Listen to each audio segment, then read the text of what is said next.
spot, babe. The shimmy. On the ground. Hey, turn 2 up on the floor.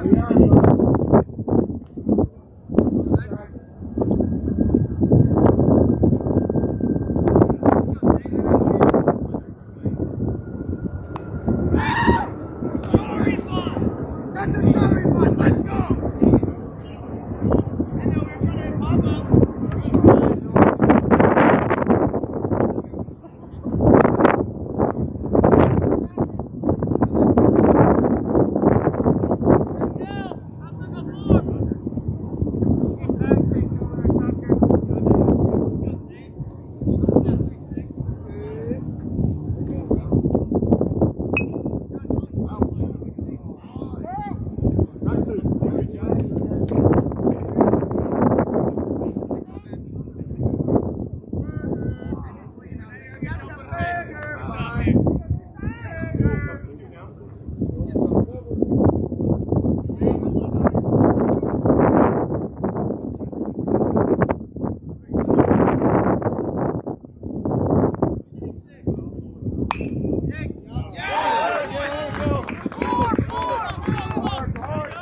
go!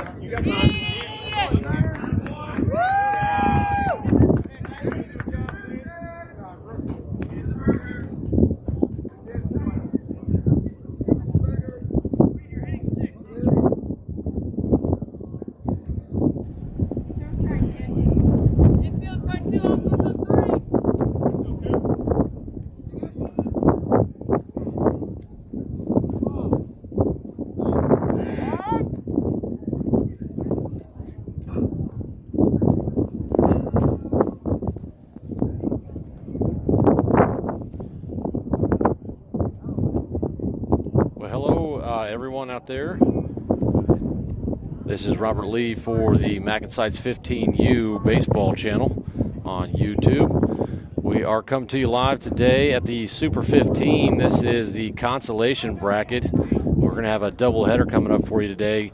Right now facing off against the MMW Red, and MacNSeitz has got off to a quick start, 2-0, nobody down.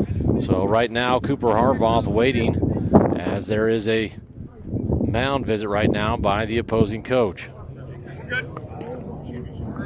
Looks like they are going to go ahead and make a pitching change, and so it was a good time for me to hop in. We got started here just a bit behind schedule.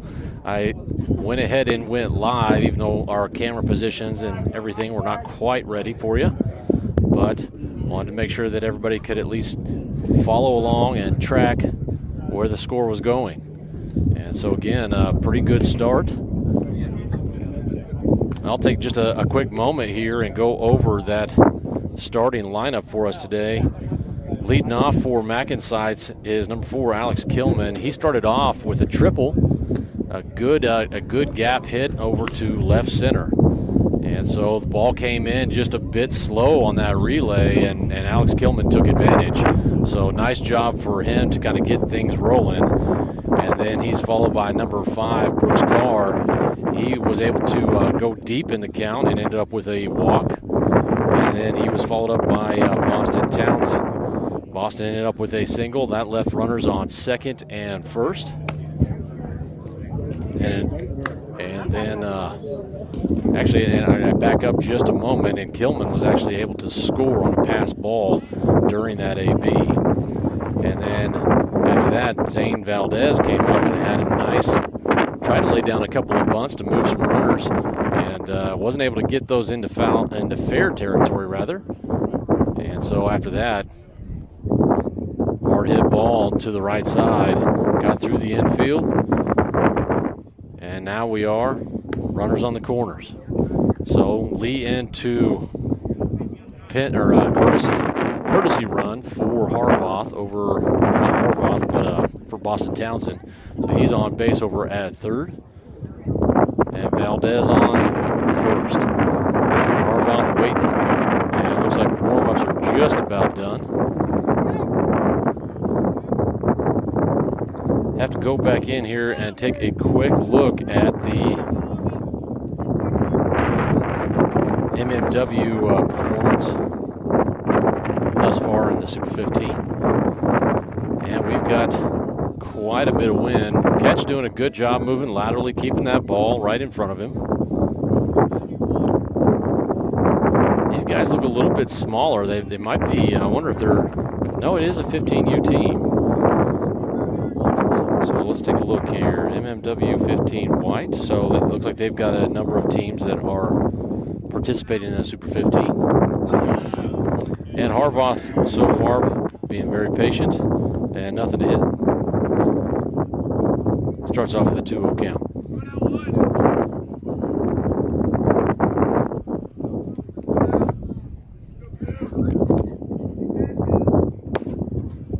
So some good movement on that pitch, coming in 68 miles an hour, so a little bit lower on the speed spectrum.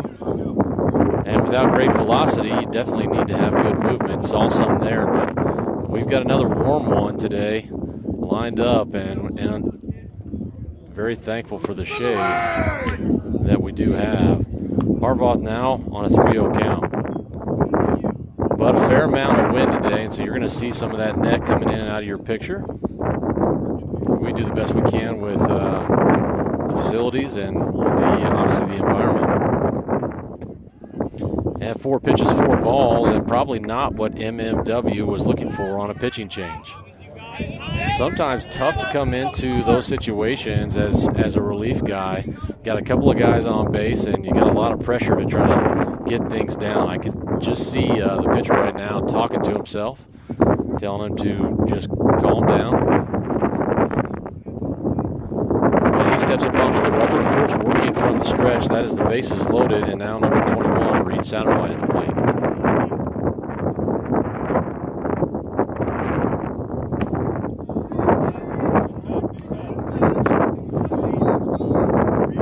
Saw that one, no contact. Now 0-1 count.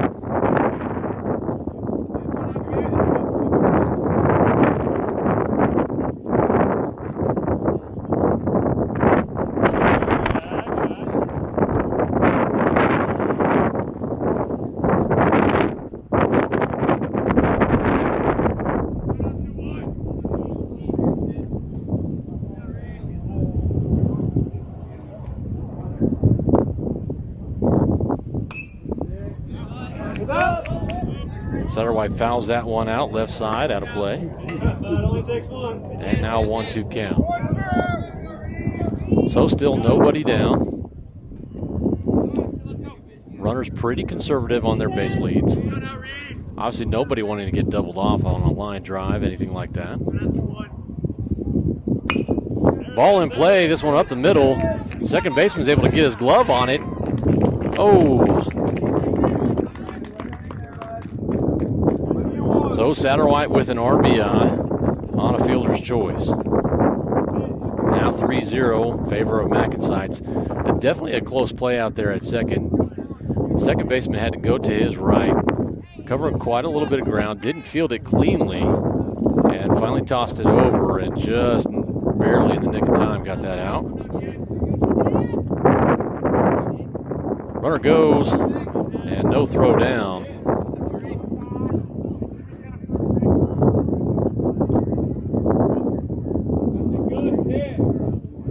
Nice job out there.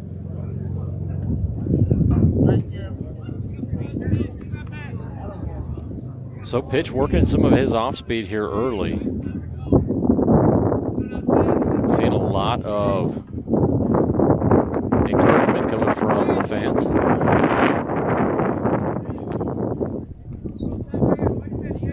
As young man struggling here just early. Now runners on second and third.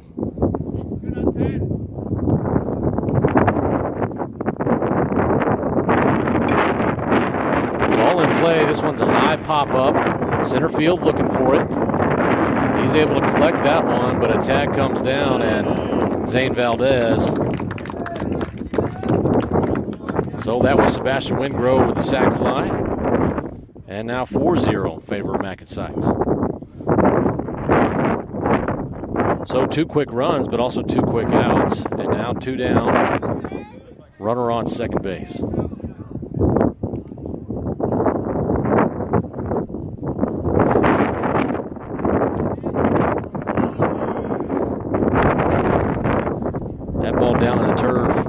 That is number 44, Cooper McCowan at the plate.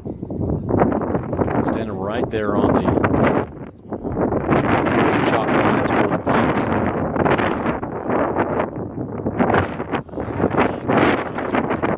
Always interesting looking at the hitters and where they like to set up, where they feel comfortable. And man, he is really right on top of the plate, trying to take away that inside edge of the plate. Is the way I kind of look at it.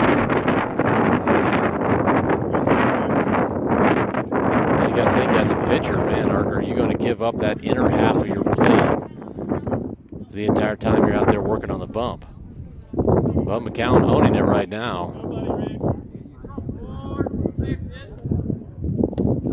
Thought about that one, did not go.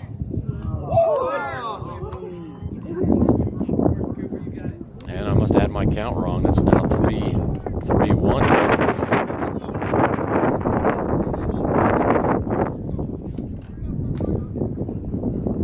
So still very conservative out there at second base. And a strike. Outer half of the plate. So that'll be a full count for McCowan.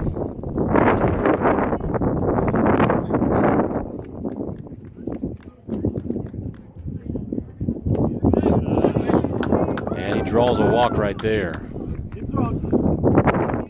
So far with MMW Red, right now the name of the game really has been the walks.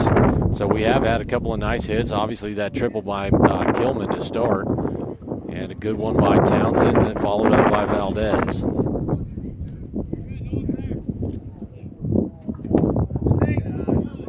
That is number 7, Harrison Perkins at the dish. He takes his first pitch for a ball. And waiting on deck is number 31, Anthony Sutcliffe.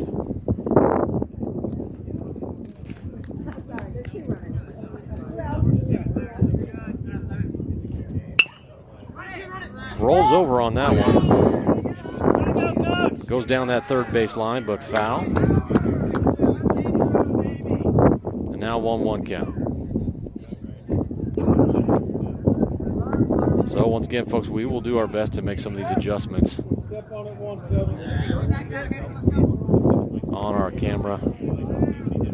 cameras, but a windy one out here for sure. Good looking changeup right there. Has some nice tail and dip there at the end. That's exactly what you want to see in a good changeup. For a right-handed batter and a right-handed pitcher that comes right into you. Good pitch.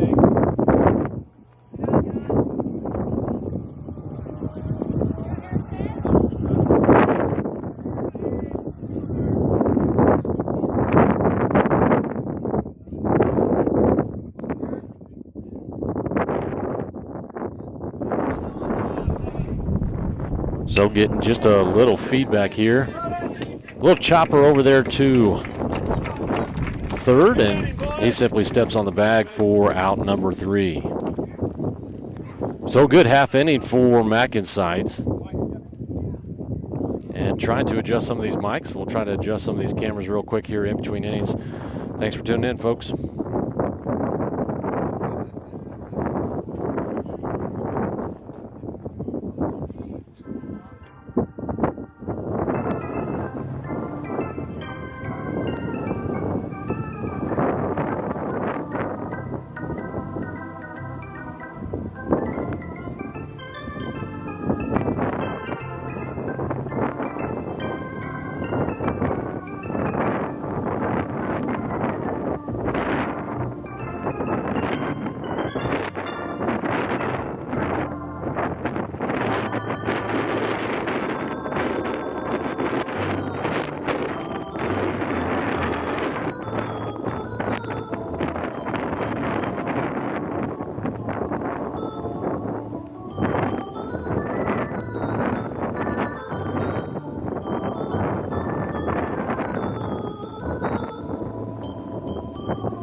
Always tough playing a little bit of catch up, but I think we've got some serviceable angles here for you. Now 1-2 count.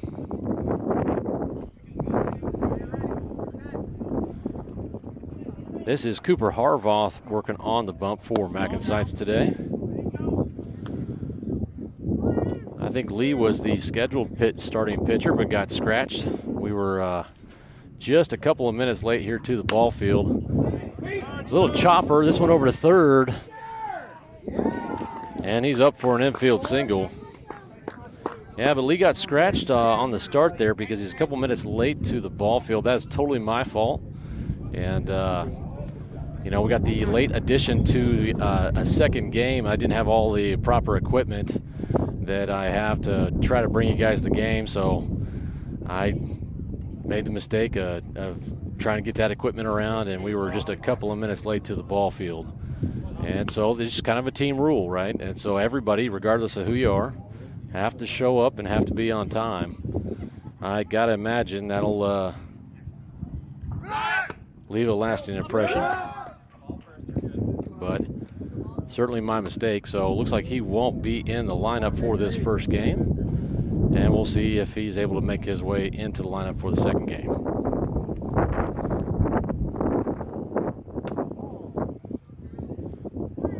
So as I'm rambling on here, the runner is able to make his way over to second.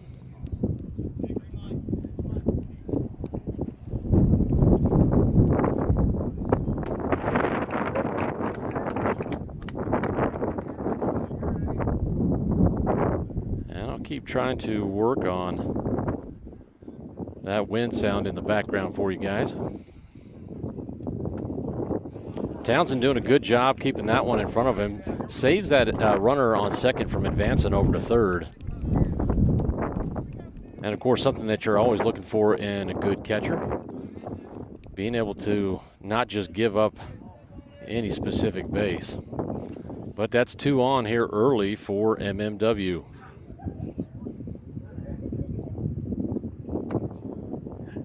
And a little back pick over there at second.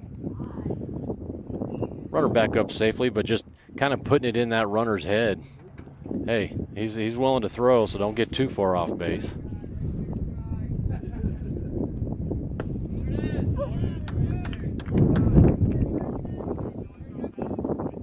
Harvoth catching the outer corner on the plate on that one.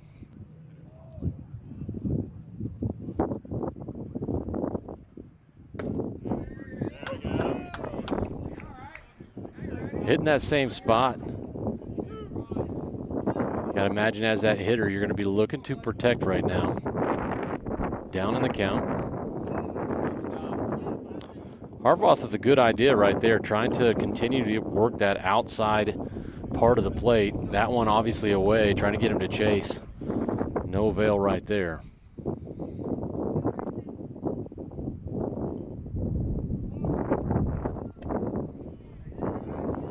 Another back pick down there at second. And again, I don't think Townsend's really trying to nail him there because he's almost throwing directly at Kilman, who is playing just to the right of the bag.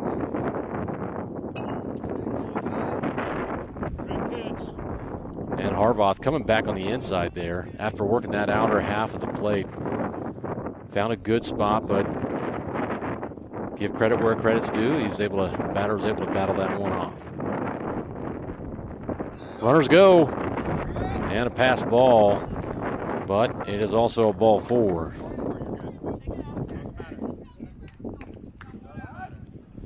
So kind of talking about the facilities and where we're at. We're on field 4 today out at Creekside. That's in Parkville, Missouri. Kind of that greater Kansas City metro. 67 teams here in the Super 15. It's been a long week of baseball, and it's been a long couple of weeks here for MacNSeitz as we traveled out to the Chad Wolf Classic in Arkansas. A whole bunch of teams out there. And we played on Wednesday, Thursday, Friday, Saturday, and Sunday. And so a ton of baseball in and then 2 days off, and then starting again Wednesday of this week, playing in the Super 15. That little... Oh, they call him safe. Wow. So a heads-up play by Townsend right there. Kind of a check swing, a little chopper right there. He snags that, steps on home, and then throws down to third. But the base umpire calling him safe over there at third.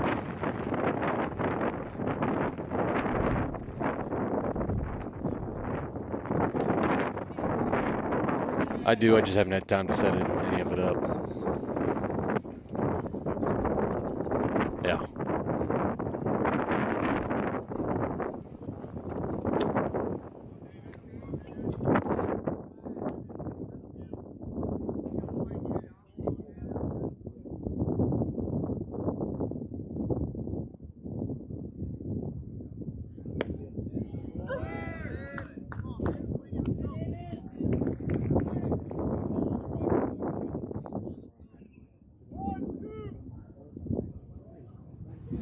So now a 1-2 count. Pass ball, that one gets by Townsend, but once again, talking about the facilities here, out here on field 4 at Creekside, and we've got a rather shallow backstop area, and kind of much the same that we saw yesterday. And so depending on those fields that you play on, you can sometimes have 15, 20 feet behind you as far as the backstop goes, and this one much more shallow, so going to be a lot more difficult for a runner on third coming home. Full count for Harvoth. And another walk.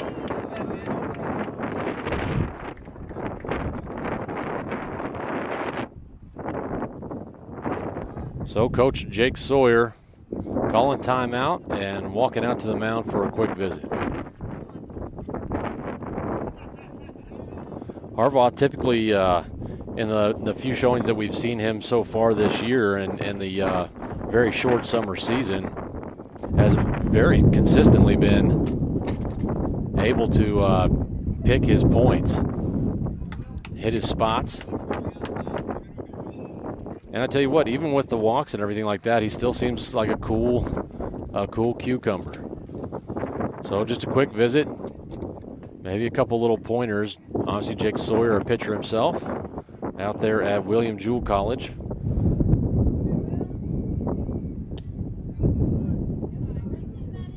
And missing outside right there.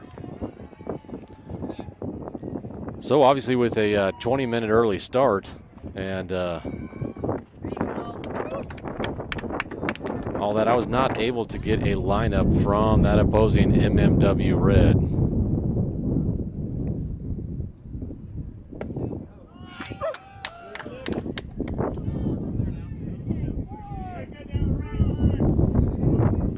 Man, oh man, it's windy.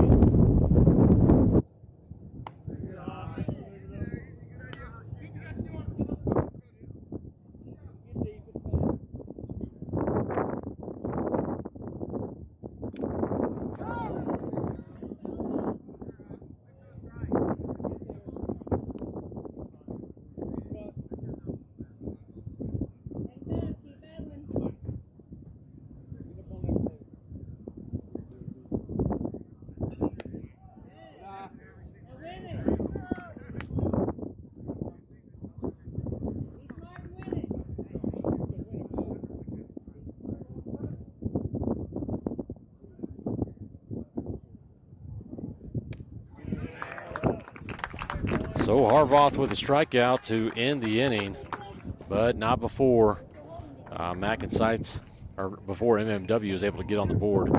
Quick audio break here. We'll get back with you when the action comes back.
100% right. All right, folks, and we are back. It is now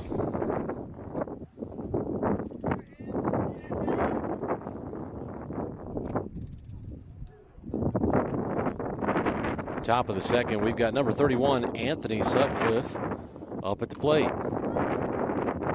Swinging away here early, fouls that one, and man, it's one of those ones that gets down in the turf and then up in your shin, kind of stings.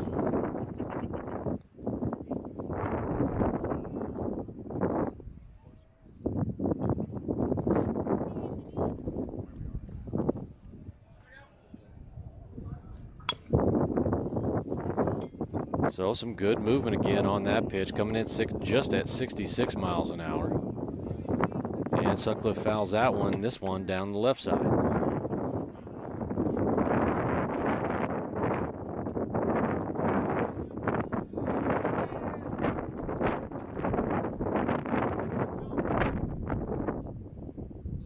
Sutcliffe working with a sore right shoulder. Kind of been shut down on the throwing side, and he goes down on strikes, but getting hopefully just a bit stronger every day and feeling just a bit better off with that right shoulder. That's going to bring up number 15, Miles Vaughn, to the plate. As we're getting just a bit of a reprieve from some of the wind. Been pretty consistent. Vaughn, a big lefty. Definitely can hit with a lot of power, given that right pitch. Patient on the first one, that was up and out.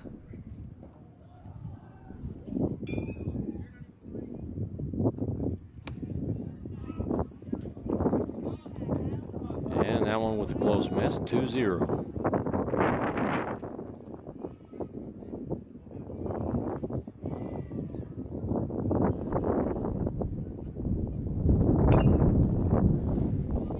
Miles Vaughn going to Oak Park High School here in the greater KC Metro.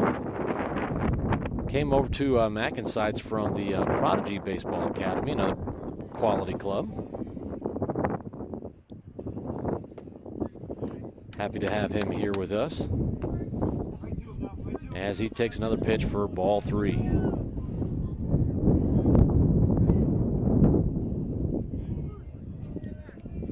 He's squared around, showing bunt right now.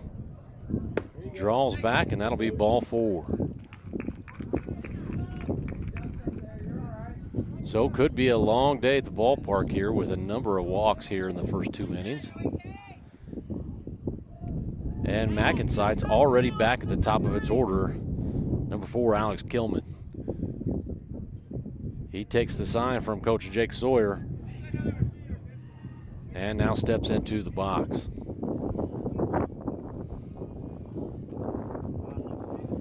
Great job by Ketch keeping that ball in front of him. Kilman absolutely got a hold of one here earlier today. Just an inning ago, hitting that left center gap for a triple.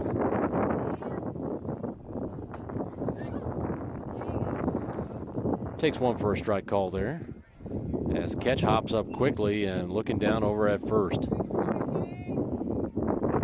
Now, Vaughn's not typically one of those guys that you're going to see stealing a lot of bases, but he might have been getting off of first base just a little more than Ketch was comfortable with.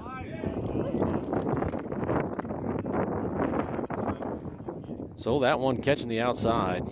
Now 1-2 count.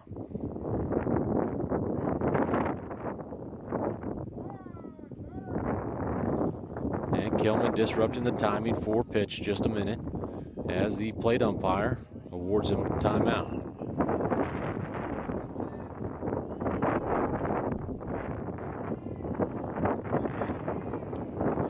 Kilman thought about it, but able to hold back. That'll even up the count now, 2-2.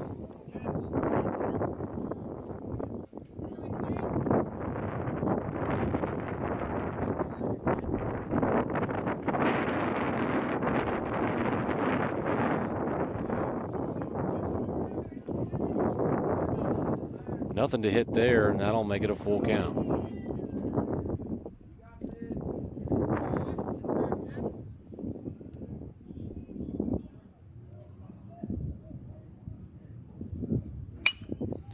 Ball in play, hard ground ball over to third. He bobbles it, but is able to pick it up with his bare hand as the glove, his actual glove fell off of his fielding hand, and made a nice throw over to second for out number 2. So Kilman will reach on a fielder's choice, and that'll bring up number 5, Brooks Carr.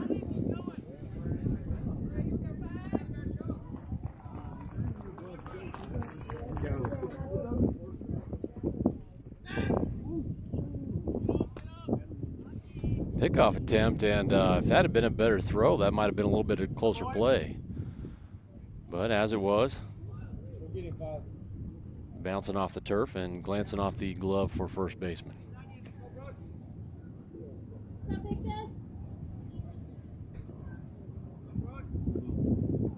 Runner goes.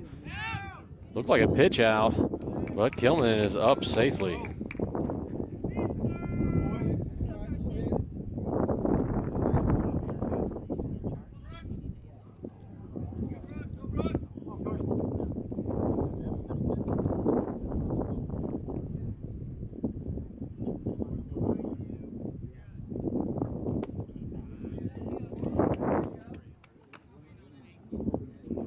Well, that'll even up the count now, 1-1.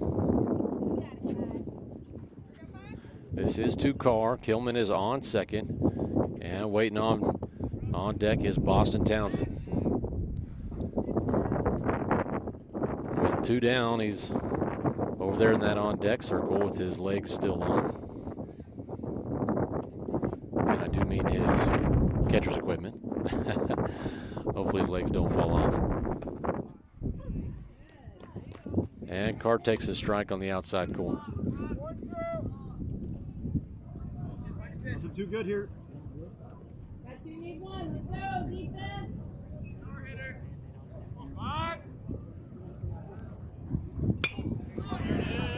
Ball in play. That is going to drop for a single, and then it gets by the center fielder. So an RBI single for Carr.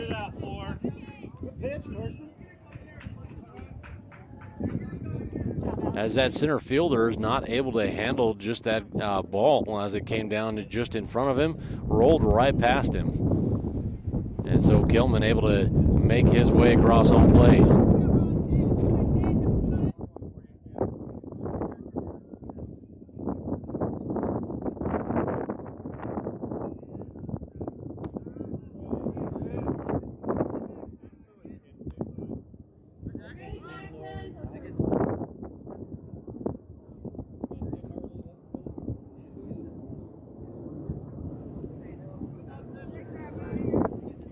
So Townsend with his characteristic shimmy into the box.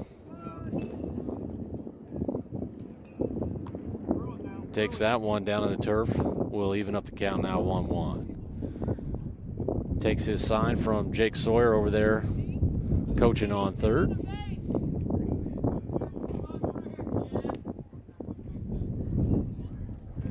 And Carr with a good lead. Carr goes, and no throw down.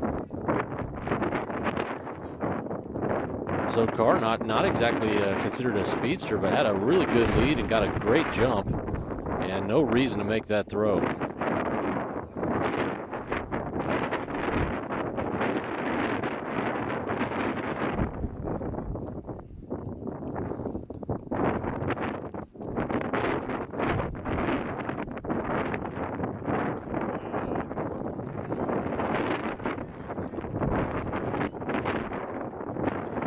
Outside corner on that one. Townsend steps back in, ready to go.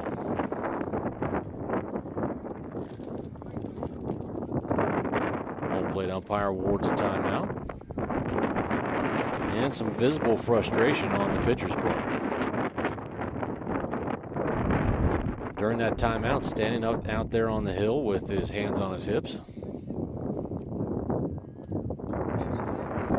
pass ball. That's also good for ball 4.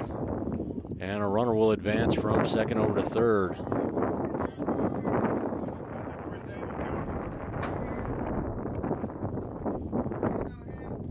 So a similar situation to Zane Valdez's first at-bat. Runners on the corners. 2 outs. And MMW looking to get out of this inning.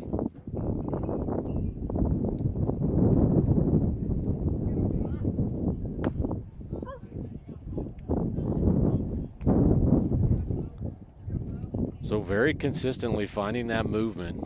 For that left-handed batter, kind of almost coming back into you and then tailing away.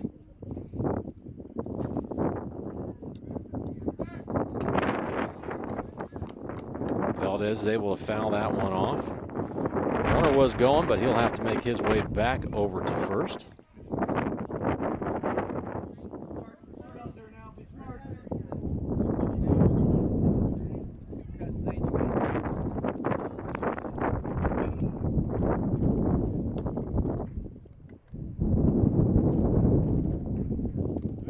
Runner goes, and batter was swinging away again. So hit and run has been on.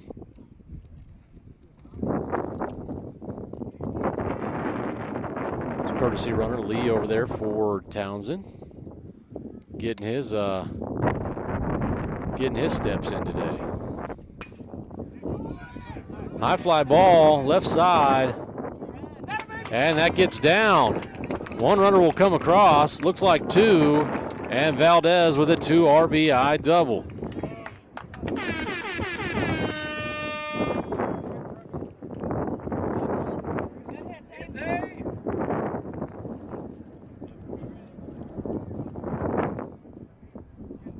So a good piece of patience by Valdez, fouling off those pitches that weren't quite there.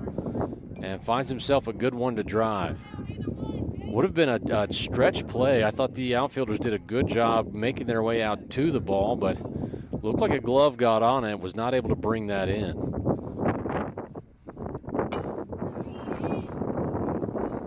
Fly ball, and the center fielder completely misreads that one. He thought it looked like he had posted up as if he was going to collect it, and Harvath is rounding, headed for third. And he is in with an RBI triple. And Valdez gets a horn, so does Harvath.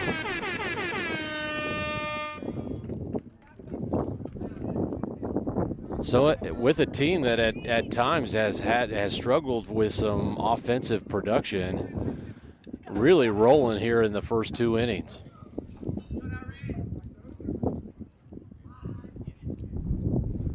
So that'll bring up number 21, Reed Satterwhite.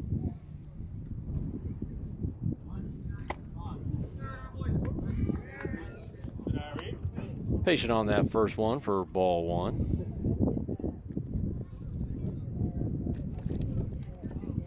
Reed doing a nice job working behind the dish yesterday in a fairly long matchup. What a tremendous game. MacNSeitz falling in the bottom of the 7th with a walk-off single. Man, it was a bit of a heartbreaker, as I really thought we had played some of the best baseball MacNSeitz has played all season.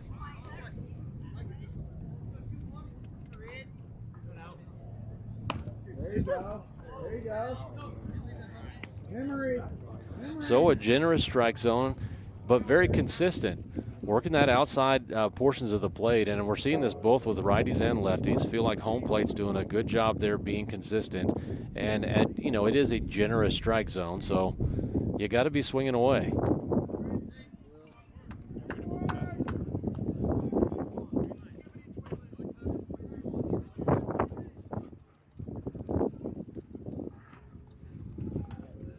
And got to say, I do feel like he's been calling it for both MacNSeitz and MMW Red, which that's all you can really ask for, is just consistency.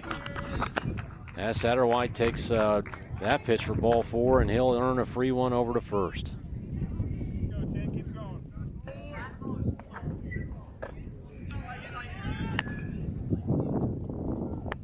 This is number 10, Sebastian Wingrove, the sack fly on his first AB.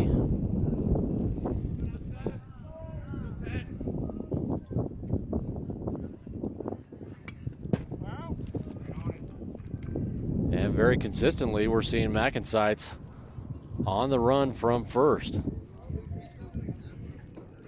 Wingrove fouls that one. Yeah, I think we're in good shape. Runner goes. And he is up safely at second, uncontested.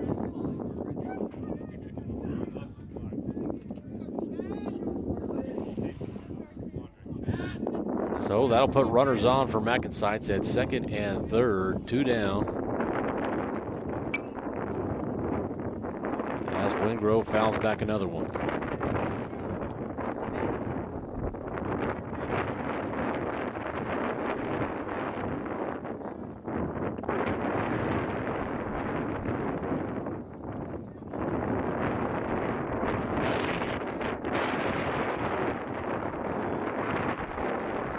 That one down on the turf and catch. Very textbook style right off the chest protector. Keeps it right out in front of him and saves a run from coming home.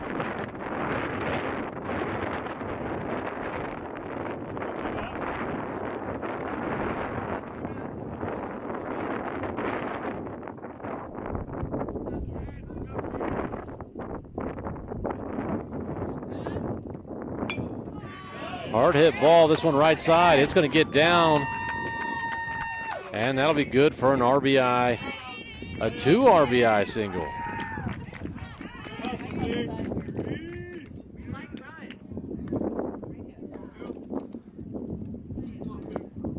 And so Wingrove finding a good one to drive.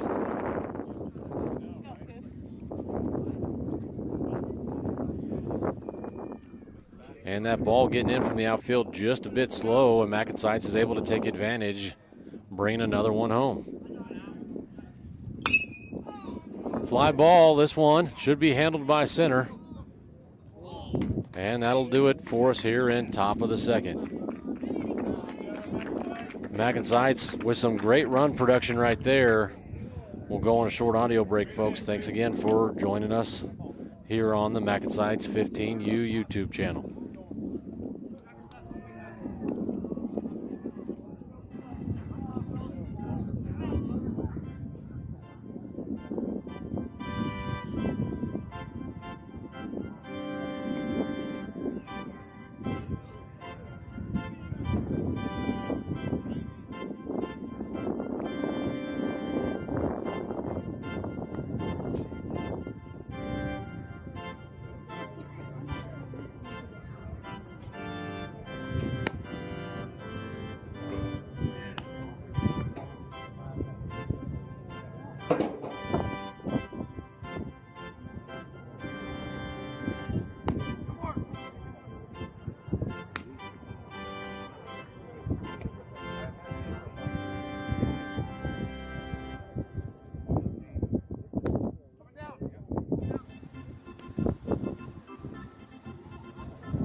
So now on to bottom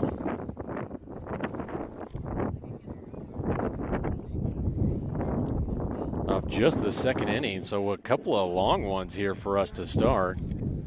Cooper Harvoth, of course, continuing to work up there on the bump. And starts off with a really beautiful off speed right across the plate.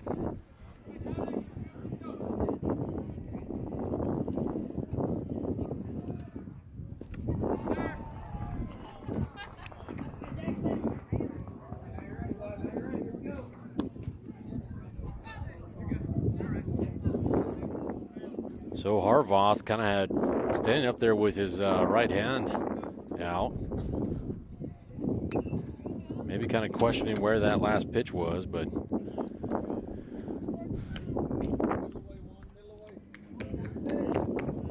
now 1-2 count.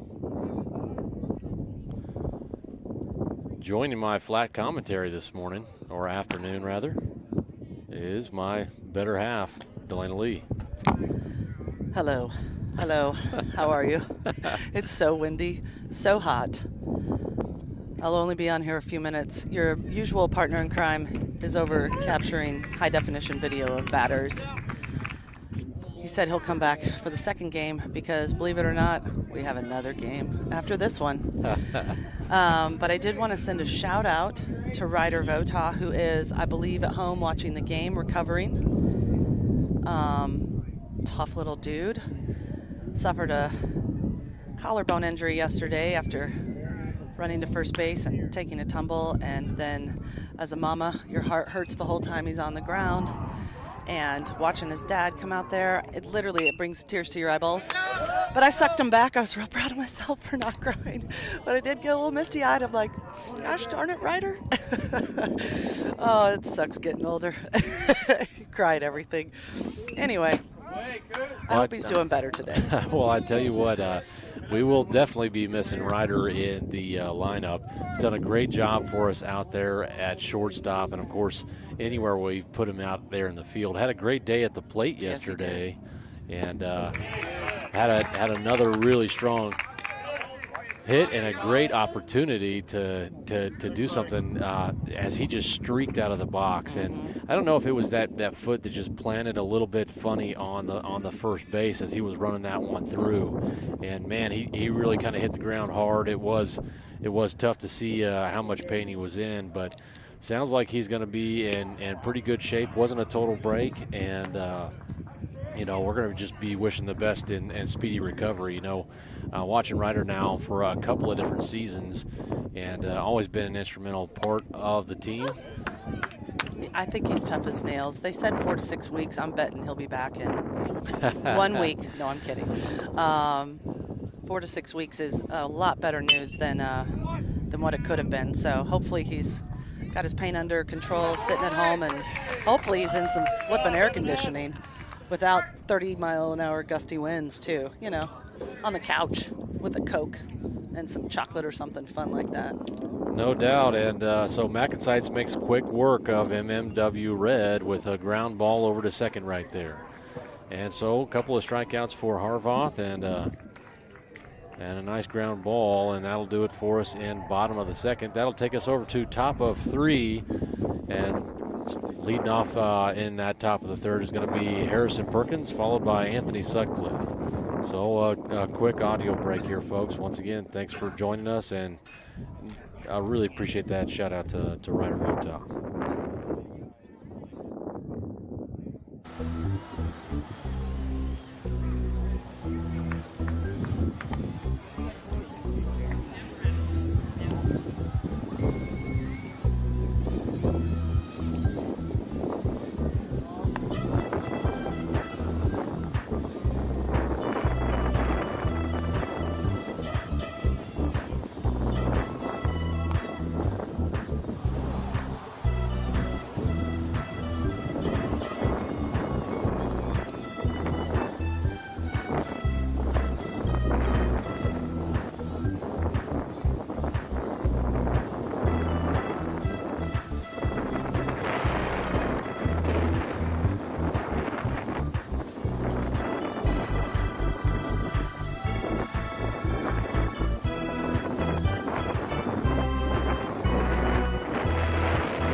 So MMW Red pulling out another pitcher for the start of the third inning here.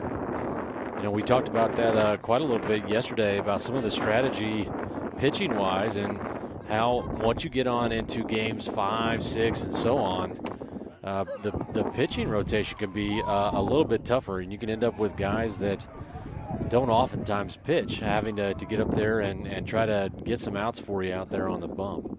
So don't know what the pitching rotation and situation might be for MMW.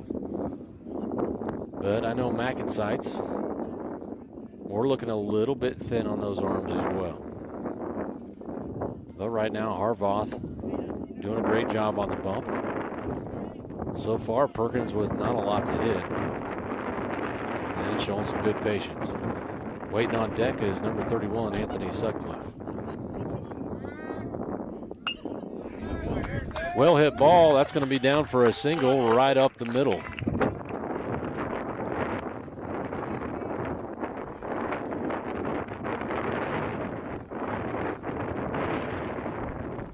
So that was one of the things that Coach Jake Sawyer had messaged out to the group today was, you know, we had an addition of a second game right after this one and said, hey, we're going to get a lot more AB, so it's a great opportunity for us and have to agree. So a nice looking throw by Catch, but not quite in time as Perkins with great speed out there makes his way over to second.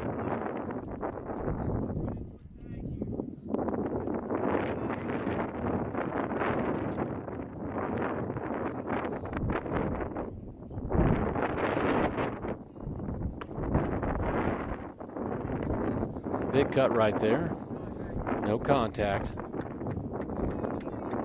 Nobody down, and Perkins over there on second. Figure if Sutcliffe can come up with a single here, has a good opportunity for an RBI. Runner goes, and no throw down.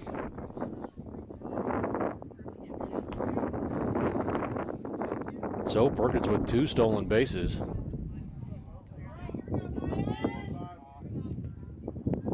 And my apology, folks, but Sutcliffe went down looking right there. And so that is going to be the first out.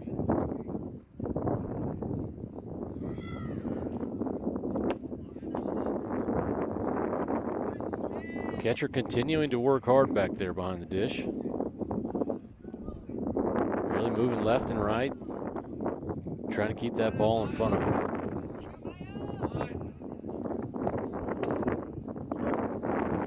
That one on the outside corner, that'll even up the count now, 1-1. You know, oftentimes as you got into your second or maybe even third at bat, you've started to kind of figure out where the umpire strike zone is at.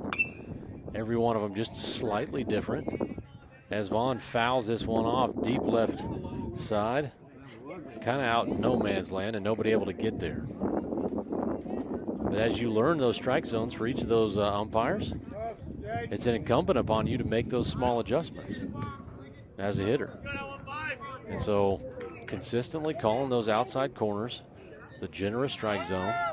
I've now seen a couple of MacNSeitz batters kind of shake their head at a couple of calls, and I just feel like at this point everybody should know what the strike zone kind of is. And let's be willing to get up there and able to work with it. Little off-speed pitch right there. And notable to say that the pitch velocity very similar to the last pitcher.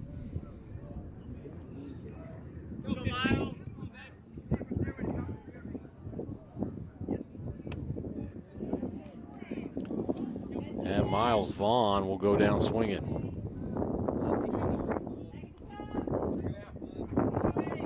So 2 strikeouts back to back, and MacNSeitz with a runner on third. Perkins waiting to come home, and that'll bring us back to the top of the order.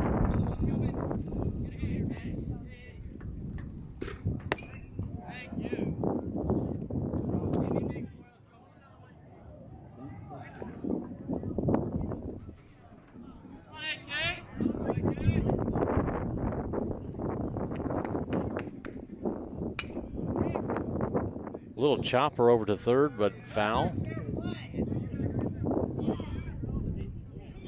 And Kilman continuing to see the ball very well today.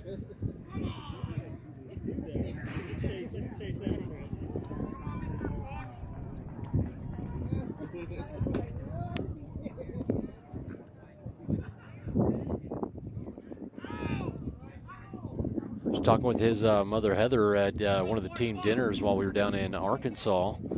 And she was telling the table just how serious of a young man Alex Kilman is. And so very, very studious and likes to have things kind of done a certain way. He likes to be prepared and going in in order to be successful. High pop fly, this one towards center field. And he collects that for out number 3. So nothing going for MacNSeitz in the third. That'll take us to bottom of the third. We'll be back with you when the action resumes. Alex.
So a classic right there for everyone. It'll take me out to the ball game in between the half innings. MacNSeitz sticking with Cooper Harbaugh. Done a great job so far.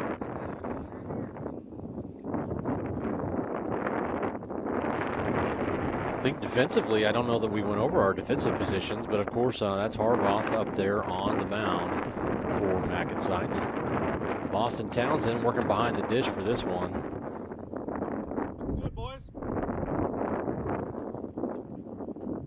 We've got Miles Vaughn over there at first. Sebastian Wingrove on second. Alex Kilman at short. Reed Satterwhite at third. Zane Valdez in left. Perkins in center. And Cooper McCown in right.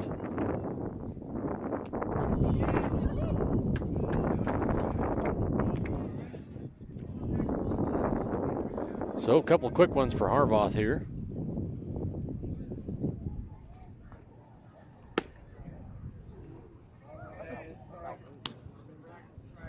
Trying to get him chasing outside there.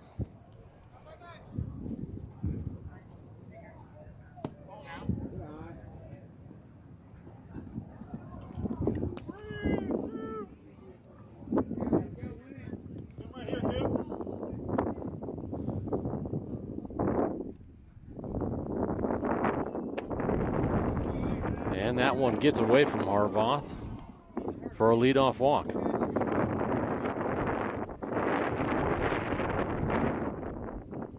So just not quite hitting his points out there.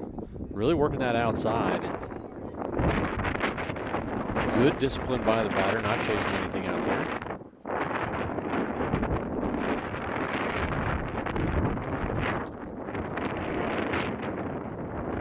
Oftentimes, looking at the mechanics for Harbaugh, he almost kind of like throws across the body a little bit. Always so interesting to me to see just how everybody collects themselves and how they're able to drive down the hill and deliver their pitching. Kind of a three-quarter arm delivery. He gets a good strike right there.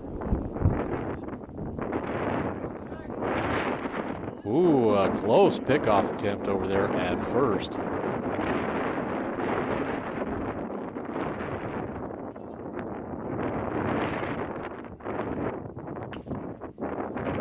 Ball foul. This one will be on the right side. As Miles Vaughn trots over to collect that one.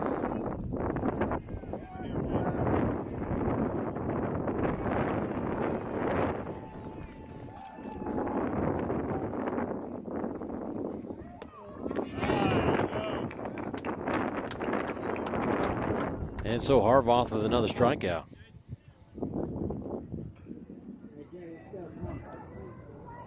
Kind of a relaxed feel out here today on the ball fields. Not a ton of high energy, but and a pickoff. We got a runner down in a pickle, and no, MacNSeitz unable to come up with the right throw. So Harvoth had the runner coming as he went over to Vaughn. Vaughn runs right at him and then hits him in the back as he's trying to make his throw over to second.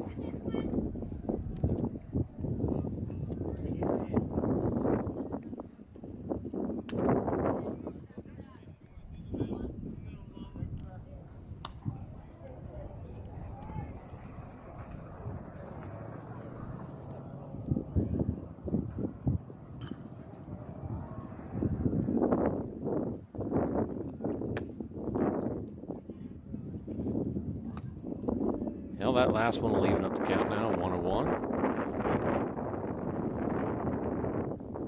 MMW with a runner on second base now.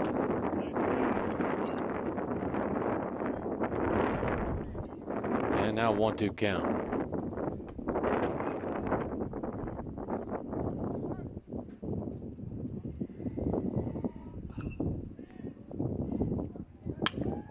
Ball in play, this one over to third. Looks back, the runner at second, and the throw is just off the base. So the runner will reach on air. Satterwhite not getting a ton of time out there at third. And, you know, when you come down to practicing and things like that, there's so many mechanics that you work behind the dish, and that's really where Reed is super comfortable. But I thought he did a great job getting the glove on the ball, looked that runner back, and made what I thought was a nice, pretty relaxed throw over to first. But it just tailed on him just a little bit, and Miles Vaughn doing a good job coming off the base and preventing a run from coming around.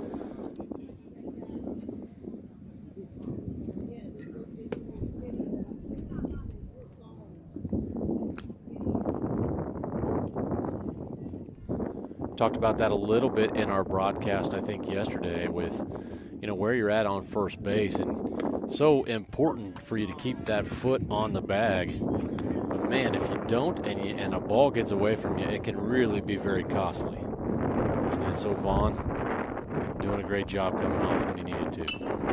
This ball in play right over to short. Kilman over to second. And the double play just narrowly missed. But MMW will get a run across on that last one.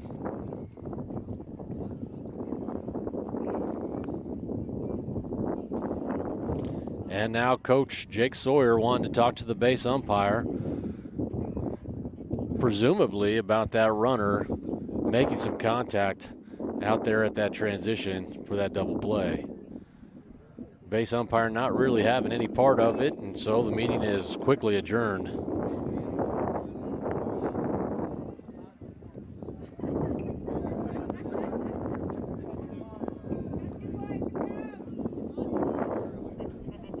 So MacNSeitz still in control here. 10-2 is the score. Runner on first, and Harvoth with the first pitch strike.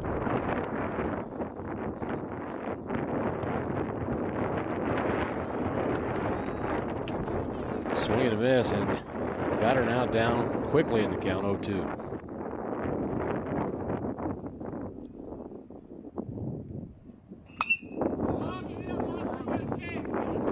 Pop up, and Townsend has, just a shot, but as he approached that backstop, he was reaching out, trying to feel where that backstop was at, and that kind of put him just a touch out of position.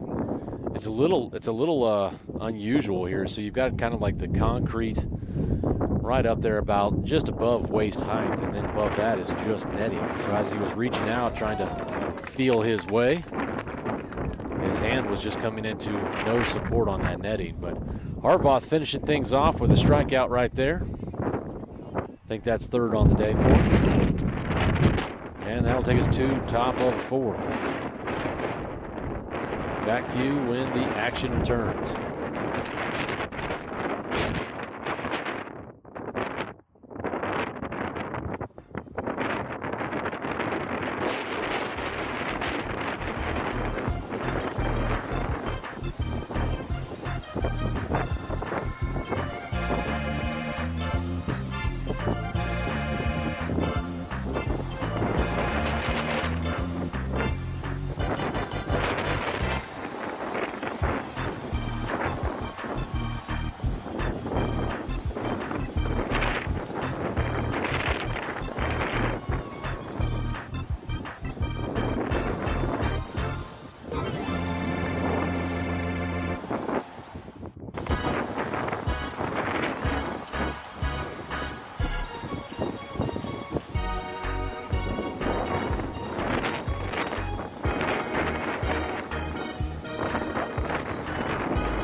And so the warm-up's all done.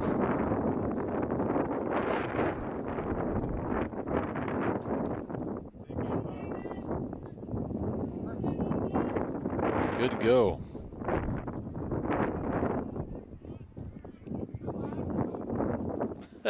You had it good, and then you tilted it. But don't worry about it. It'll be fine. That is number 5, Brooks Carr at the plate. It tilted. Anyway, don't worry about it.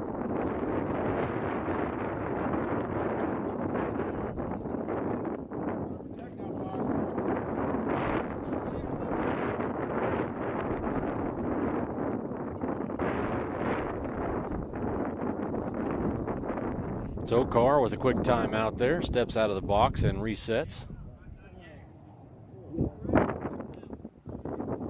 MMW Red sticking with the same pitcher from the last inning. That's number 1. And Carr goes down swinging on that one. That'll bring up number 36, Boston Townsend.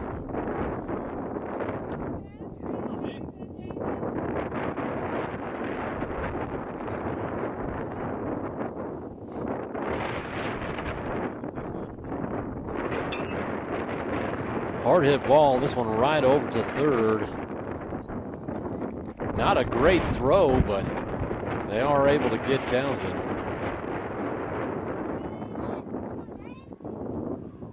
It was a well-struck, hard ground ball, but third baseman barely had to move a step to get to it. So no luck there, but that'll bring up number 35, Zane Valdez.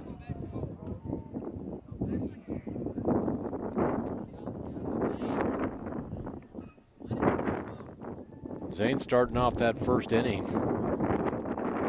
with a great piece of hitting. See what he can do here. Nothing to hit so far.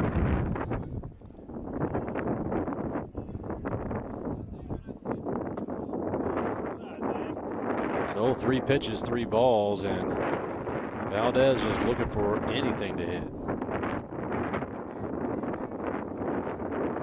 He's got 2-0. Apparently I am happy on the trigger here today.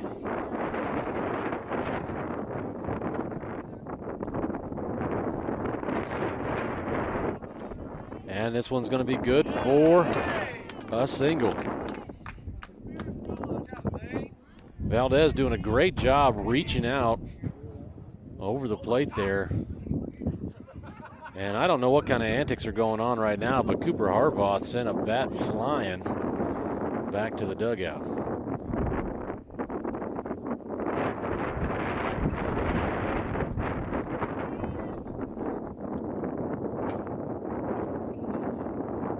And just missing that one towards the end of the barrel.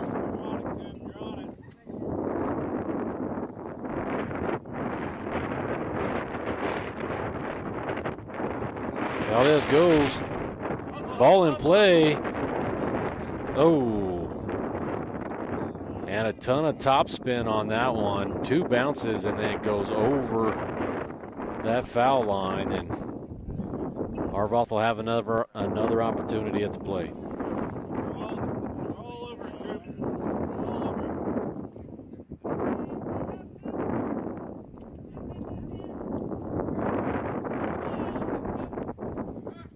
Run goes. Valdez up safely, uncontested. And the MMW catch looks back at the umpire, kind of asking where that one was at. Harvoth will go down swinging. That'll do it for MacNSeitz.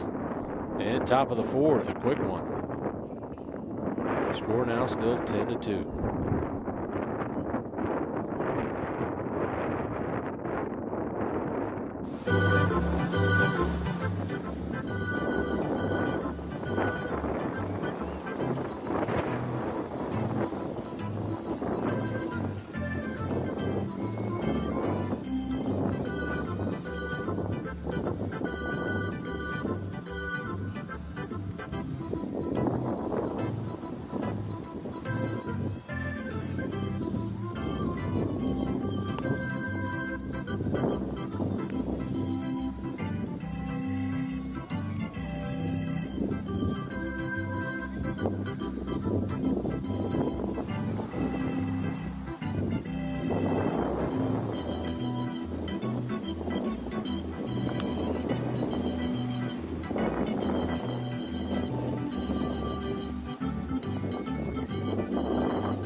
And so MacNSeitz with a pitching change will be up here at bottom of the 4th, and that is now Reed Satterwhite up there on the mound. Seen him just once before here in this short summer season.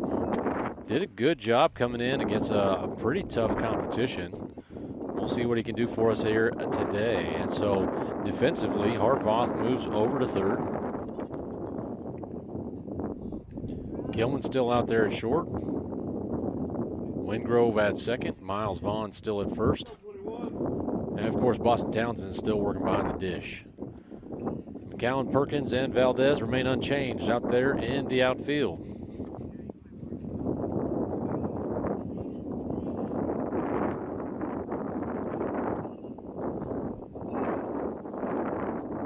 So MacNSeitz up 8 runs right here.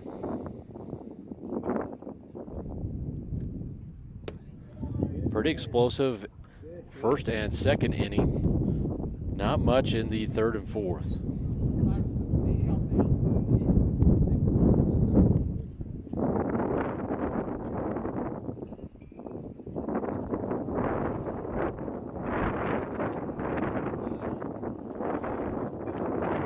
Wind continuing to gust. Changing up some of our camera options.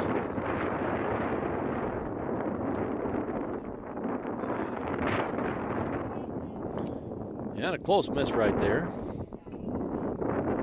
MacNSeitz fans moving it on for it.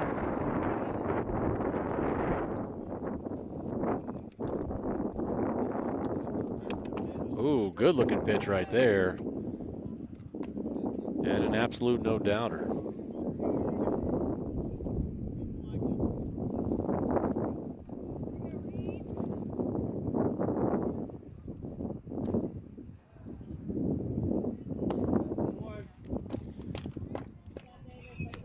So leadoff batter will make his way over to 1st on a walk. Facility-wise, here out at field 4, looks like dead center at 380. Right and left field at 3. Well, no, I take that back. Right field at 3:30 and left field at 3:25. Kind of interesting. Oftentimes you'll see maybe a little bit deeper left field than you will right field. But not the case here on field number 4.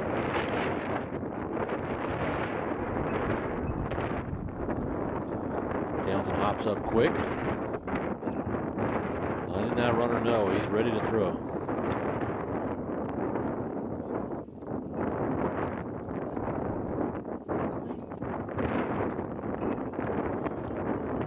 And I talked about it here at the beginning of the broadcast when we were talking about how many pitchers do you have and who can give you some outs that don't typically pitch. And Satterwhite always doing a really good job for us that back there behind the dish. Oftentimes you don't see a ton of catchers that will get time up there on the hill. And that's because their arms, they're just constantly throwing.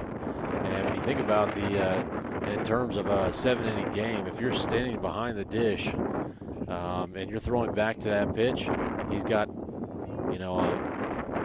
upwards of 80, 90, even 100 pitches to kind of get through that matchup. Each one of those balls coming back to him via the catcher. And so their arms get a lot of work.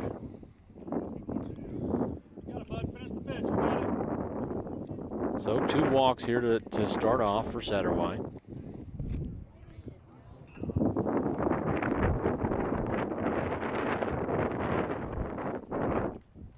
That last pitch coming in 73 miles an hour. And Coach Jake Sawyer wanted to quickly talk.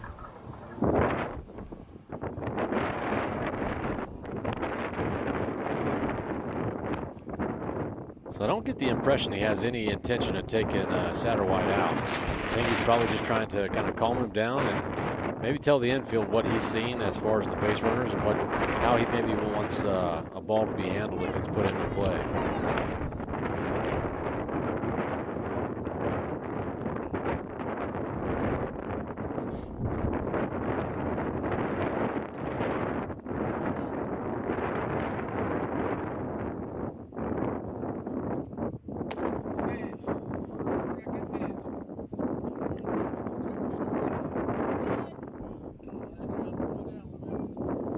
That last one coming in 74 miles an hour. So some decent velocity on that one. Obviously a good arm that we've seen working behind home plate.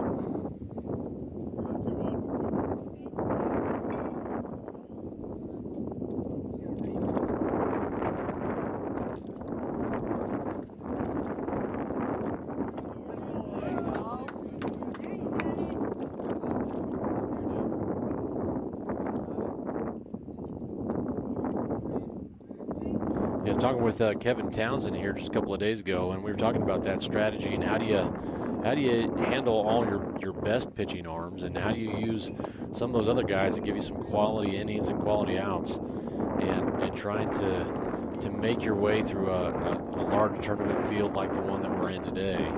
And oftentimes you're going to ask guys that don't get up there on the hill to go give you a couple of quality innings. But MMW with the bases loaded right now, nobody down. Satterwhite working from the stretch. And missing outside right there. But we were talking both Satterwhite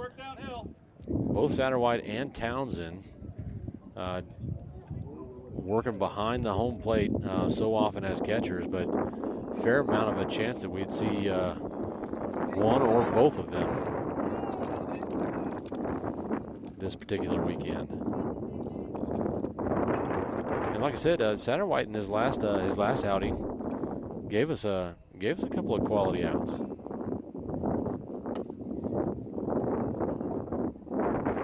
So he's certainly capable of it. He's got a great arm, as we know.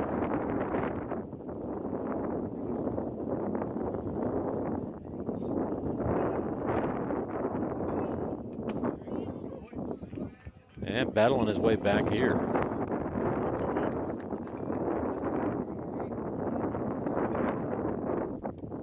So not a lot of energy coming out of that MMW dugout, but well hit ball.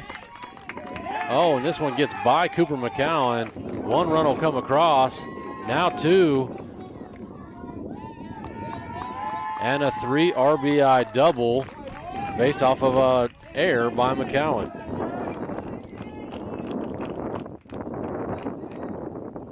Make no mistake about it, a great piece of hitting and a solid hit, but really should have been a single. And that ball getting just under the glove of McCowan, and it continued to roll. As you look at field number 4, as you approach that back fence, the actual out there in right field, it actually kind of curves and goes downwards a little bit. So that ball, certainly with a fair amount of topspin, just continued to keep going. And now we got a little bit of a different ball game here, 10-5 now.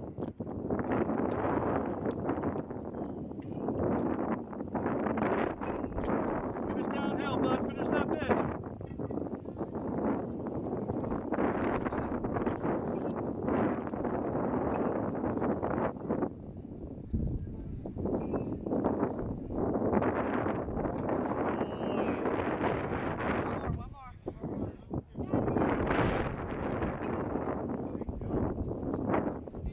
So base runner over there on second, one of the bigger guys for this MMW team.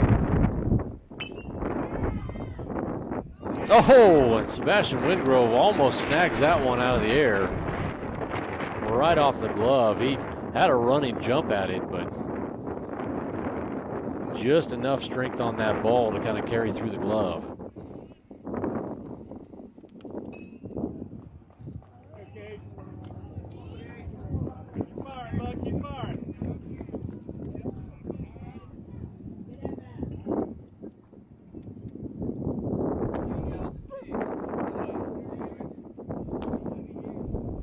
And Satterwhite looking like he's starting to settle in here.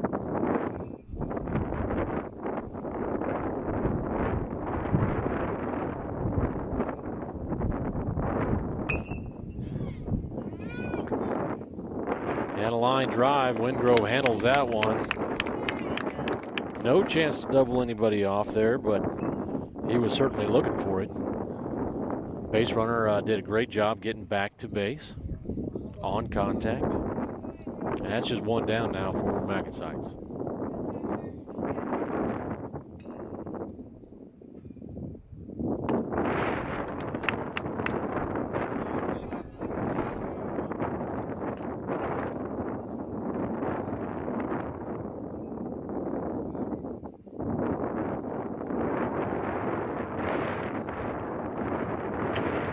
Ball in play. This one over to short.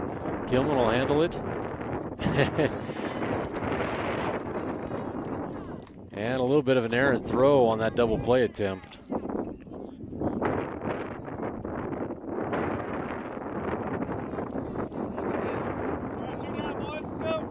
So that'll be 2 down now on a fielder's choice. That'll put runners on the corners.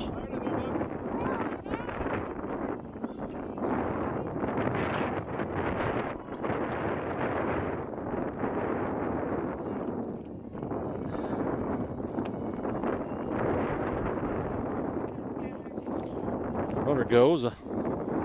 He'll make his way over to second uncontested.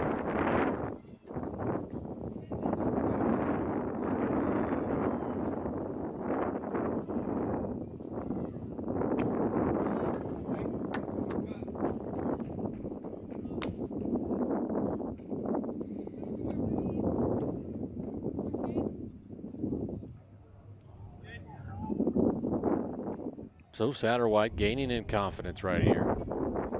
Starting to really look like he's dialing it in. Missing just high right there. Downhill, bud.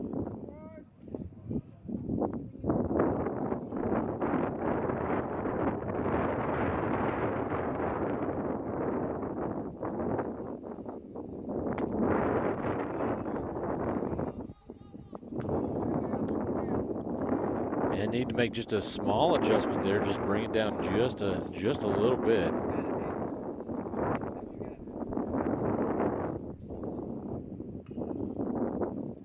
it is. Fly ball, center field, Perkins back.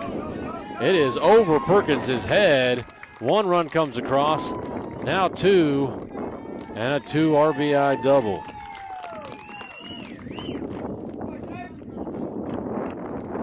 So a different game it is. Now 10-7, MacNSeitz still enjoying a three-run lead. Coming up with a big 4th inning right here. I think Perkins was playing a little bit shallow. We hadn't seen a whole lot of solid contact from MMW, and as you might imagine, a couple of those little chippers coming down just over the infield, so our outfield was playing a little bit shallow. Perkins was such a great play yesterday. Almost had 2 spectacular plays, and really covering some great ground. So a well hit ball right there.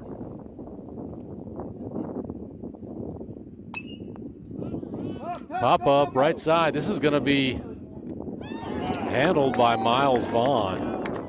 And what a nice piece of work right there by Vaughn. He actually completely turned his back, no side on the ball, posted up, turned around, found the ball, and collected that for out number 3. So a good job right there. That'll take us to top of the 5th. MacNSeitz still up 3 runs and wanting to kind of close this one out. Felt like we were in strong control right there. And you know what? Bringing in a guy on our roster willing to do whatever it takes to help the team win. Not a pitcher by position, but comes up with the outs that we need, and hopefully we can find the outs that we're going to need for these next 2 innings. Quick audio break. We'll be back when the action starts.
Hard struck ball, that one right back to pitch, and that'll be out number 1.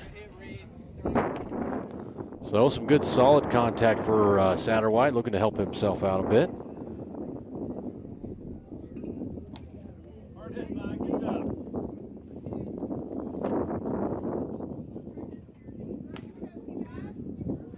So that'll bring up number 10, Sebastian Wingrove.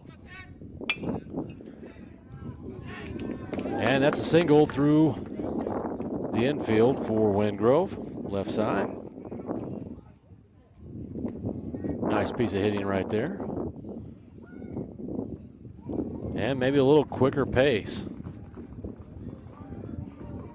So that's going to bring up number 44, Cooper McCowan. Things have been kind of moving a little bit slow here. Number of walks, a lot of pitches. Each of these half innings.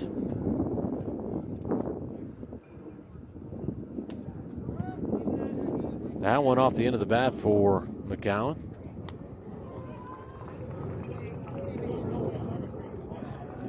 Pitch on the rubber. Wingrove taking his lead. And McCowan all set. Hard hit fly ball. This one right side. That's going to be extra bases, folks. Wingrove rounding third. And this is going to be an infield home run.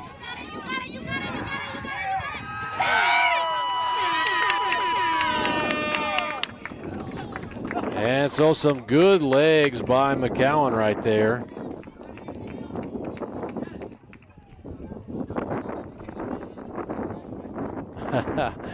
Absolutely. Just heard the comment over here in the stands that a little vindication for McCowan after that error over there in right field.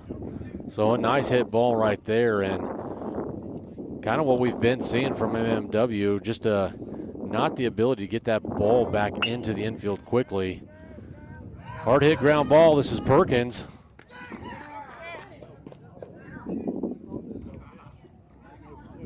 And Perkins, it's going to come down as no pitch. So to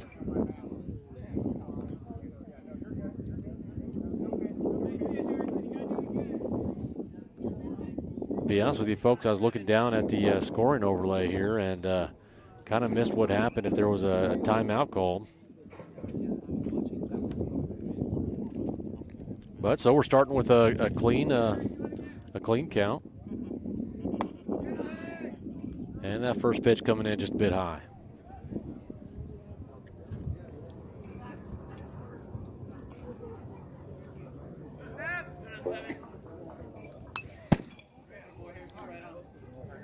That one right off the end of the bat.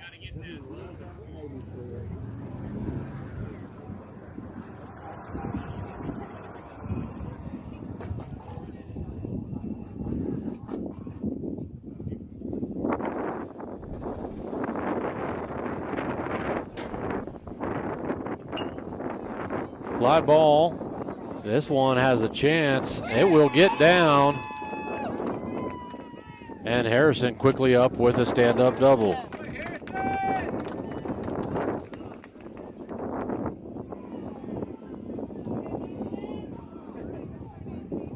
I thought the center fielder was going to have a chance to make a play on that, but did not quite get there. A lucky carom for him, as it didn't get away. He easily collected it and threw it back in. Otherwise, Harrison would have been off to the races.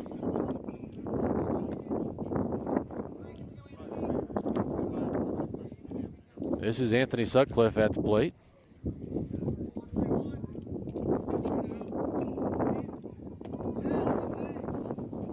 As Perkins working the bases out there on second, trying to be a little distracting towards the pitcher if he can, acting as if he's going to go. Sutcliffe now back in the box.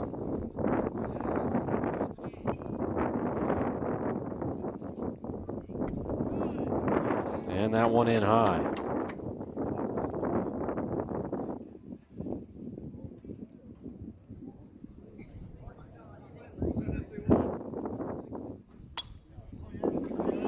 Fouled this one out of play.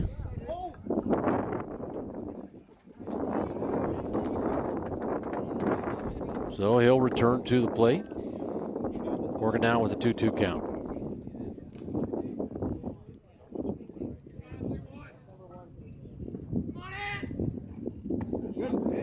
Big looping curveball, but that one well inside.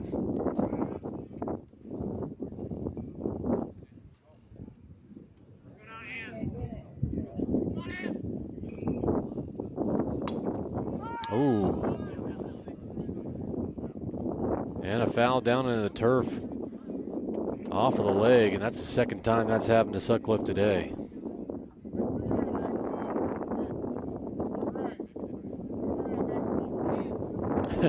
And look at this. Home plate umpire asking somebody to collect the ball, and the batter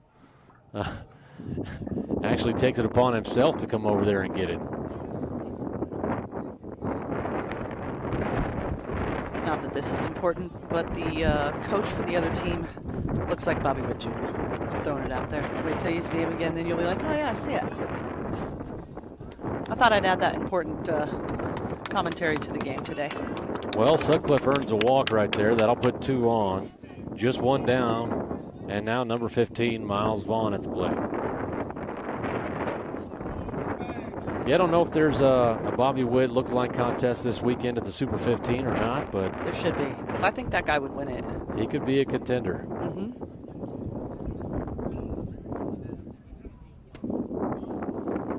Vaughn taking that one inside.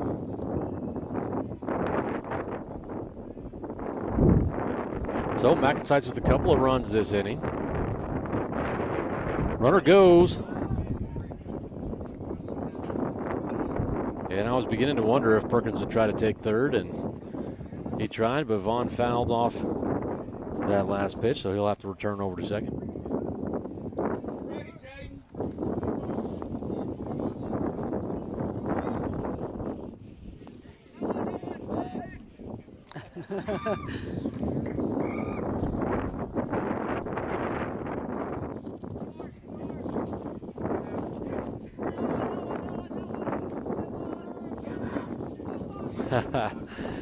And so a lot of focus out there trying to keep Perkins on second. Good luck. Shortstop working back and forth behind Perkins. And then Miles Vaughn calling a timeout. Solid hit right up the middle. That's going to be good for an RBI single. Throw comes in over to third. Oh, hold on. And so, That was great. Pinkies. Apparently that's the phrase you use when you hang on by a thread. so an RBI for Vaughn as that throw comes in over to third. He has some heads up base runner, makes his way over to second. That'll put runners on second and third and make our contest now 13-7 in favor of our MacNSeitz boys. Fly ball right side, and that is trouble. Off the glove of the right fielder, and Kilman standing on second.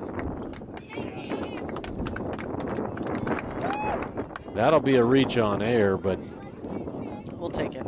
I mean, MacNSeitz will take it. 100%. That'll put us up 7 runs.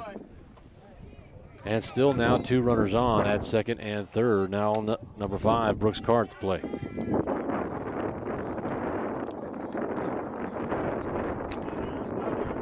Carr with a strikeout on his last at-bat.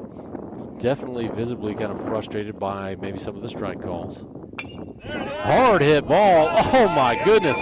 Almost snow coned by that first baseman. But hit so hard, he's not able to hold on to it, and Carr with an RBI single.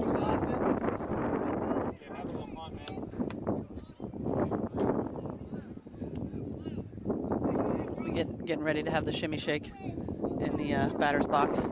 No doubt. Let's see if we can zoom in on this action here. Our cameras have taken a beating in this wind. Yeah, cutting out our catcher and our umpire right there, but good shot of Boston. That was a good stop by that catcher. Nice little glove right there. But Carr's able to advance over to second, uncontested. Their catcher is small but mighty. He's deceiving. Did it again. No problem.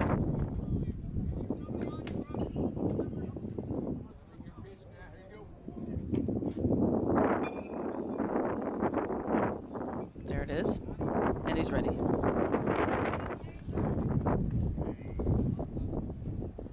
Nice.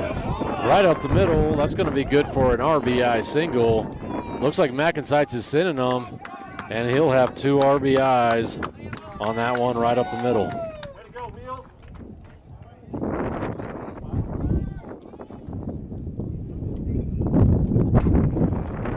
That'll make it 17-7. And looks like the opposing coach is going to make a pitching change. It's 17-7. That's what I've got. Would it be 10 runs after 4 or no? Must not. Oh, they're home. They're going to get to bat again. That's why. Because we, of course, lost the coin toss. The coin toss. It's a new word. Coin toss. It's definitely not been our strong suit on the day of play. I think Coach Sawyer should bring out like a co-conspirator or something and like call it as it's in the air. See if we can shift up our luck there. I don't know. Just bring somebody else out there with him. Maybe just like touch his shoulder while he's calling. Anything to, baseball. There's a lot of superstition in baseball. Maybe just, I don't know. Try something new. See what happens. No doubt. Maybe wear some tall socks over. Tall socks over to the umpires meeting and for the coin flip. I don't know. We're gonna have to put our heads together and come up with a good one there. We sure are. What I love is Coach Sawyer's parents. Their names are Chris and Kathy. They're in the stands today, sitting in their chairs watching. They just can't get enough baseball, so I love it that they come out and watch him coach. I would totally do the same thing, though. No doubt, and it's got to be a wildly different experience for him. Obviously, watching him as he's grown up playing baseball here in the Metro and now pitching over at William Jewell. Yep. So this will be number 35, Zane Valdez, up at the plate. Strike call and a late jump right there. Got him. They got him.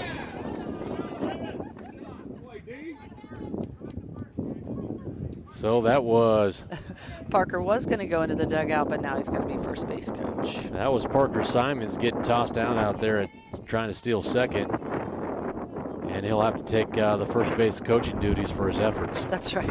And he definitely had a late jump because he has really good speed. So, but I'm saying that catcher though, he's a small dude, but he is deceiving because he launched that ball down there with no problem.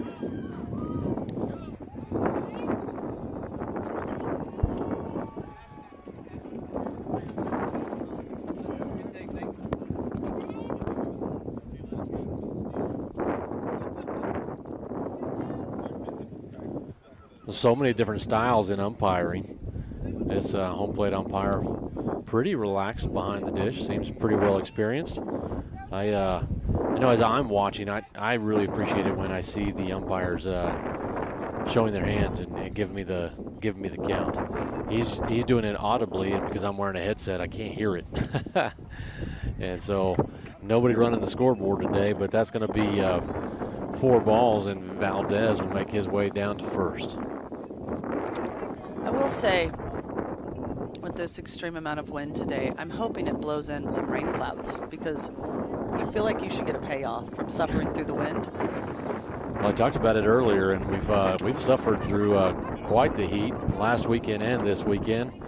Valdez makes his way down to second, no problem. He'll be up safe. But we have enjoyed a lot of very, very hot baseball here in the past 2 weeks. You bought a fan this week, actually, for a battery-powered DeWalt fan. I did, and it's actually it's still sitting over there in the... I don't think it's going to do much good right now because we've got so much wind. So much wind. It'll be kind of well hit nice. Ball left side. This one's got a chance, folks. Nope. Oh man, that was good. Little two-hopper over to the fence. Cooper. Harvoth round second, loses his helmet, and he's being held up at third by Coach Sawyer. I think he could have made it. He's like, no, look at him. He's got a side stitch now. He was huffing and puffing and blowing, but he was motoring around those bases. I think he wanted that chance at home, and so did the MacNSeitz faithful. But a well-struck ball, and now an 18-7 matchup. Now Satterwhite looking to help himself out here. Really thought about that one, but held off. And Harvoth with his hands on his hips, still over there on third base.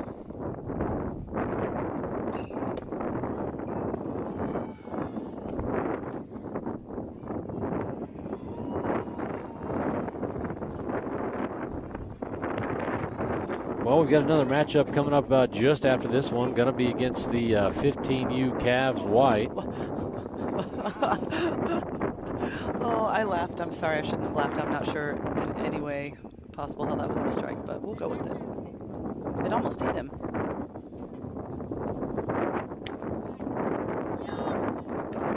But I think he's done a really good job today. The umpire's been very consistent, so that was probably just a mistake. Let's just call it that. Well, Well, that one no doubt was well outside. And a full count for Satterwhite.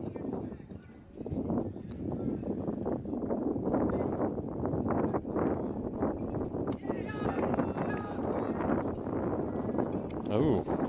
Oh, no, you're not. You're right. I thought I was right.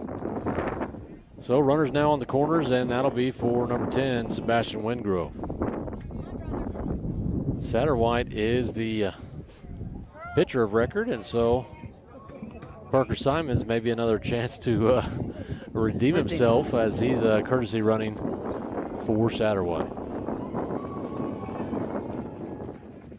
But to do that, he's got to get off the field. So he'll have to be replaced over there at first base in the near term. Question. Indeed. There's no pinch running in the major leagues, right? No, there absolutely is. There is. Oh, there is. So, like, if Shohei hits, he just runs, right? He doesn't have a pinch runner because he's Shohei, right? Shohei is Shohei. He's got quite a few stolen bases right now. I'd have to take a look, but he's kind of that triple threat. It's kind of a big deal. Great hitter, great fielder, good pitcher, and a great base runner as well.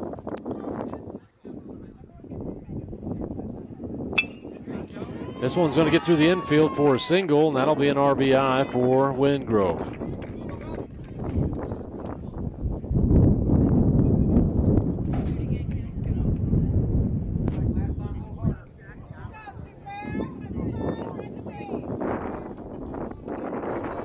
See, what you get with me is not Kevin. I think Kevin's going to come over in the second game. But I can't be the only one that asks these questions. It's my motto in life. I'm going to go ahead and ask the question. Somebody else wonders as well. It's always the case. Well, I tell you what, it's been some tough sledding for me. And as McCowan takes one in the leg for a hit by pitch. What's been tough sledding? Honestly, it's been the heat. It's the heat. I thought maybe it was your wife being the co-commentator. No, tough sledding. not at all. I'm like, that's completely fair. No bigger joy in life, to be honest. And whatever. But I tell you what, it has been a long, hot haul, and maybe just a bit flat today. It's okay. Disappointed that my lack of time when this kind of cost my 15-year-old. So I'm sure he's not going to let you forget it when we get home. No. Or he'll probably let it go because he is that kind of kid.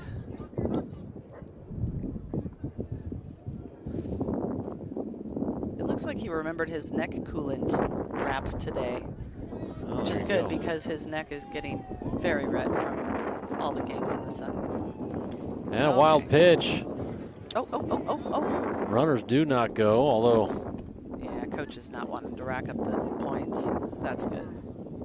The runs, I should say. Is that right? Yeah, I saw him just wave him back. You were looking down at your phone. You're doing 72 things at once. I'm only doing one thing.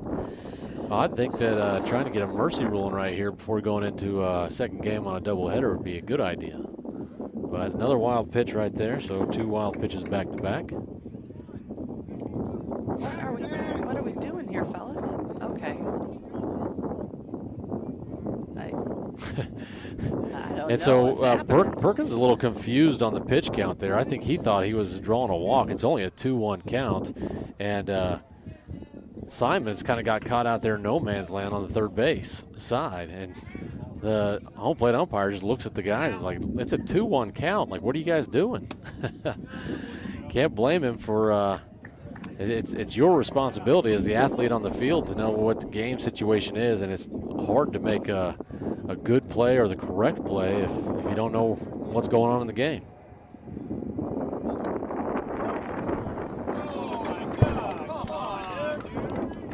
I think the umpire might be trying to help this game along a little bit. So now 2-2 count. Not that that's a thing, but. And the MacNSeitz crowd not happy with that last call. Perkins swinging away right there. A little chopper over to third. And he is out. My goodness, I thought he got through that one. But Apparently he did not. That'll do it for MacNSeitz in top of the 5th.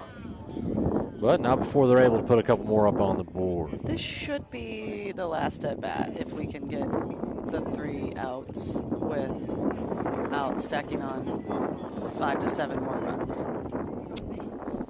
I'm going to go with that.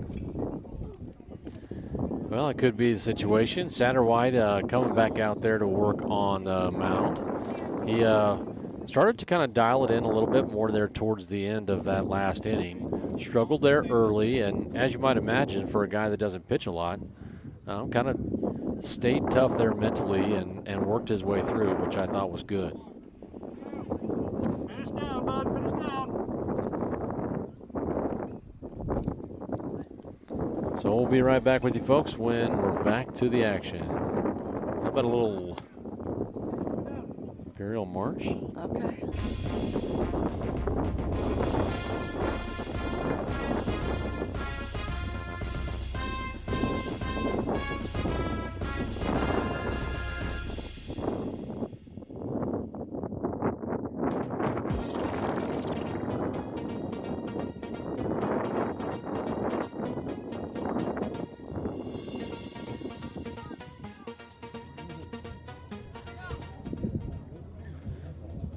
And just like that, we are back. And we're back. So a ball right there to start.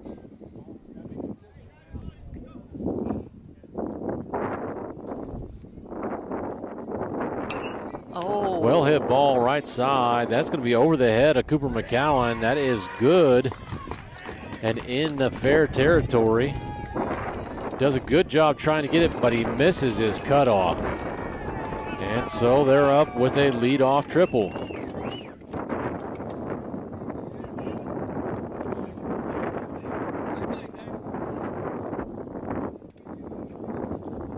Everybody keep firing. Throw it hard. Wait on it. So wind continues to gust at times. Heat still continuing to build. Got to imagine out there on that turf where it's typically about 10 degrees warmer. That heat just tends to radiate off of it. It can melt your eyelashes, I think.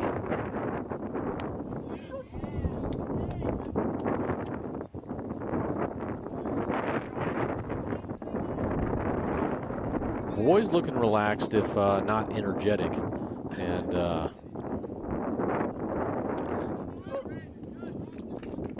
Satterwhite collects a second strike.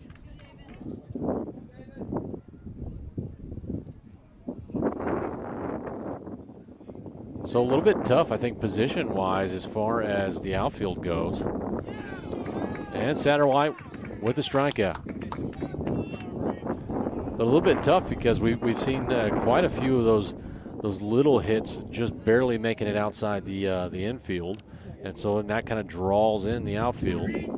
And then we end up with a couple of big hits, and it goes over the heads.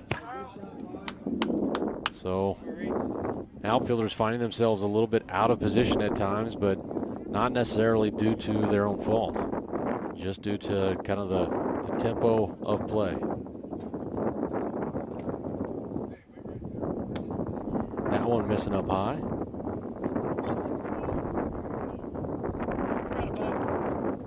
And so we have any out of town viewers today? We have one from my hometown, Independence, Kansas. The Nanny Wilson, Poppy Wilson are watching. But it looks like we have 5 viewers right now, which is awesome. So hopefully we've got some grandparents. Oh, we're up to 7 now. Well struck ball. That one left side, but foul. So I'm not sure, but if they leave a comment about who they're watching on the YouTube channel, we can give them a shout out. Indeed, and happy to do so.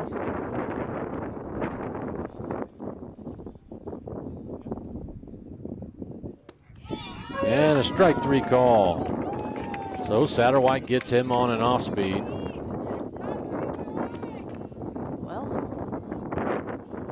again, like I said, he was starting to feel a little bit more confident, finding that zone a little more consistently there at the end of his last half inning. And doing a good job here. I don't think he liked that strike. He looked right at that umpire and was like, huh? I thought it looked good. Looked like it came in over the plate. Well, too often guys get caught up in what they feel like is that strike zone. So you hop on that MLB The Show and you see that beautiful box, or you're watching some of the MLB at home. But the strike zone is not the same in a lot of youth leagues, and it's a little bit more generous. And so what I always say is, if you can get the bat on it and you can do some damage, then you need to be going after that. And when you've got a slow-paced game like what we've had today with a number of walks and things like that, you really got to get up to the plate with the frame of mind to go ahead and hit. Oh. And a strike three call. That was not a good strike three call. That was not good. I think he's ready to wrap this game up. That's what I think. Well, and that may or may not be the case. Human being all the same. And yes. I tell you what, that batter sketching some dangerous ground right there as he stood in the box and pointed to where he felt like the ball was. Yeah. But that'll do it for us here in the first matchup, as the boys meet out there at midfield. We'll be right back with you here for our second matchup, a competitive 15U Cavs white team. Folks, thanks for tuning in and watching. We're going to take this down for just a moment, and we'll be right back up with you. For Delaney Lee, this is Robert. I'm out.